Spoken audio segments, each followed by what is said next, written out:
ఉమ్మడి గుంటూరు జిల్లా అధ్యక్షులు ప్రముఖులు న్యాయవాది గాది వెంకటేశ్వరరావు మాట్లాడుతూ కూటమి ప్రభుత్వంలో జనసేన కార్యకర్తలకు పదవుల్లో న్యాయం జరుగుతుందని ఆయన తెలిపారు. రాబోయే గ్రామీణ ఎన్నికల్లో జనసేన కూటమి ఆధ్వర్యంలో అభ్యర్థులు జనసేన తరపున వివిధ గ్రామాల్లో పోటీ చేస్తారని వెంకటేశ్వరరావు తెలిపారు. నియోజకవర్గ నాయకులు, కార్యకర్తలు తదితరులు పాల్గొన్నారు. అన్ని మండలాల నుంచి కూడా మా లీడర్స్, కార్యకర్తలు రావడం, పార్టీ ఎదుగుదల ఏ రకంగా వెళ్ళాలనేది చర్చించుకోవడం జరిగింది. పొత్తులో భాగంగా ఈరోజు వరకు కూడా మా జనసేన లీడర్స్ కానీ, కార్యకర్తలు కానీ ఎక్కడా కూడా వైలేట్ చేయకుండా, కొన్ని ఇబ్బందులు ఎదురైనప్పుడు కూడా ఆ ఇబ్బందులను కూడా మా వాళ్ళు భరించారు తప్పితే పొత్తు ధర్మాన్ని ఎక్కడ కూడా అది పొసగాలి, అది వేరే అవ్వాలనే ఆలోచన చేయకుండా ఉన్నందుకు సత్తెనపల్లి నియోజకవర్గ లీడర్లకి, కార్యకర్తలకు కూడా పార్టీ తరఫున ధన్యవాదాలు తెలియజేస్తూ, జనసేన పార్టీ యొక్క లక్ష్యం సమాజ హితం. ఒక రెస్పాన్సిబిలిటీ ఉండాలి ప్రభుత్వంలో ఉండేవాళ్ళకి కానీ, ప్రభుత్వాన్ని నడిపేటటువంటి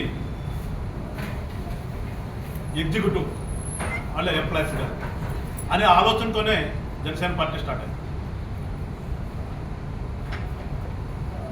ఒక మంచి ఆశయం కోసం పవన్ కళ్యాణ్ గారు కూటమి నిర్ణయాన్ని తీసుకున్నప్పుడు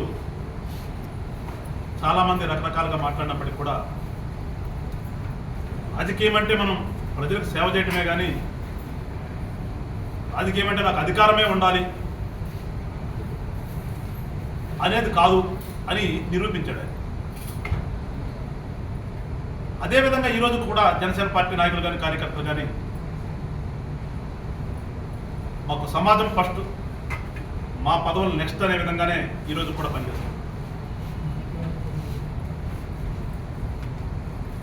ఎప్పుడు మేము సమాజ హితం కోరేవాళ్ళం కాబట్టి కూటమిలో భాగస్వామ్యం అయినప్పటికీ కూడా ఎక్కడైనా సరే ఏమైనా అవాంఛనీయ సంఘటనలు జరిగినా, ప్రజలకు ఇబ్బంది జరిగేటటువంటి కార్యక్రమాలు జరిగినా ఖచ్చితంగా మేము వెలుగొత్తుతాం, వాటి పట్ల పోరాటం చేస్తాం. అది మేము భాగస్వామ్యమా అని కూడా ఆలోచించం, ఎందుకంటే మా పవన్ కళ్యాణ్ గారు నేర్పించింది అదే. అదేవిధంగా ఈ నియోజకవర్గంలో కూడా గతంలో మేము వైఎస్ఆర్ పార్టీలో ఉండగా వాళ్ళు ఉన్నప్పుడు, ప్రభుత్వంలో ఉన్నప్పుడు జరిగిన ప్రతి అన్యాయాన్ని మీద కూడా ఇక్కడ పోరాటం చేశాం. చాలా పెద్ద ఎత్తున పోరాటాలు సత్తెనపల్లి నియోజకవర్గం జరిగింది. ఎంత కేవలం మేము ఆ పార్టీ మీద మాకు వ్యతిరేకత కాదు, వాళ్ళు ప్రజలకు చేస్తున్నటువంటి అన్యాయాల మీద, ప్రజలకు చెందవలసినటువంటి ఆస్తుల్ని వాళ్ళు దోచుకుంటున్నటువంటి తీరు మీద మేము ఉద్యమాలు చేసాం. మేము ఇప్పుడు కూడా కోరుకుంటుంది అలాంటివి ఉండకూడదనే మేము కోరుకుంటాం. ఎక్కడైనా సరే ప్రజలకు చెందవలసిందో ప్రజలకే చెందాలి.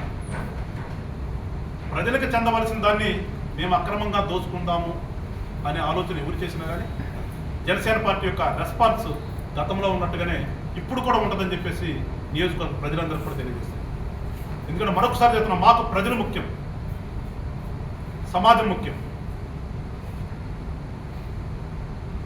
ప్రజల పట్ల అంకిత భావంతో పనిచేద్దామనే కూటమిలోకి పవన్ కళ్యాణ్ గారు వచ్చారు తప్పితే అధికారం కోసం కాదు, ఏదైనా మా ఉన్నటువంటి నాయకులందరికీ ఏదో పదవులు ఇప్పించేద్దామనే ఆలోచనతో కూడా అంతకంటే కాదు. కాబట్టి మరొకసారి రాష్ట్ర వ్యాప్తంగా చెప్తున్నా, మేము చూస్తున్నాం కొన్ని డిపార్ట్మెంట్లో జరుగుతున్నటువంటి తప్పుల్ని పవన్ కళ్యాణ్ గారు పాయింట్అవుట్ చేసి ముఖ్యమంత్రి గారి ద్వారా వాటినన్నింటినీ కూడా సరిచేయండి అని చెప్పేసి చెప్తున్నాము. అంటే మాకు ప్రజల మీద కానీ, ఈ రాష్ట్రం మీద కానీ, ప్రజాస్వామ్యం మీద కానీ ఉన్నటువంటి ఒక నమ్మకం, ఒక రెస్పాన్సిబిలిటీ. ఆయనకి ఇచ్చినటువంటి శాఖల పట్ల ఏ రకంగా రెస్పాన్సిబిలిటీగా 1.5 years నుంచి చేస్తున్నాడో అదేవిధంగా ఉన్నటువంటి ఉద్యోగస్తులందరూ కూడా చెయ్యాలి, ప్రజల కోసం చేసి తీరాలి అనే ఒక నిర్ణయంతోనే ఈ రోజున మేము కొంతమంది మీద ఎంక్వైరీకి అడగటం, ఆ ఎంక్వైరీలో తప్పని తెలితే ఖచ్చితంగా వాళ్ళ మీద చర్యలు తీసుకోండి అని చెప్పేసి కూడా పవన్ కళ్యాణ్ గారు నిన్న కూడా చూసాం. అటవీ శాఖను రివ్యూ చేస్తూ రాజకీయాలు రాజకీయ నాయకులను కూడా చూడొద్దు మీరు, మనకు ప్రజల పట్ల ఒక నిబద్ధతతో పనిచేద్దాం. ఎక్కడ అన్యాయక్రాంతమైనా కానీ అటవీ సంపద దాని వెనక ఎంత పెద్ద రాజకీయ నాయకుడు ఉన్నప్పటికీ కూడా మీరు ఉపేక్షించొద్దని నిన్న రివ్యూలో అటవీ శాఖ రివ్యూలో కూడా చెప్పడం జరిగింది. అంటే జనసేన పార్టీ ఉన్నటువంటి నిబద్ధత అది.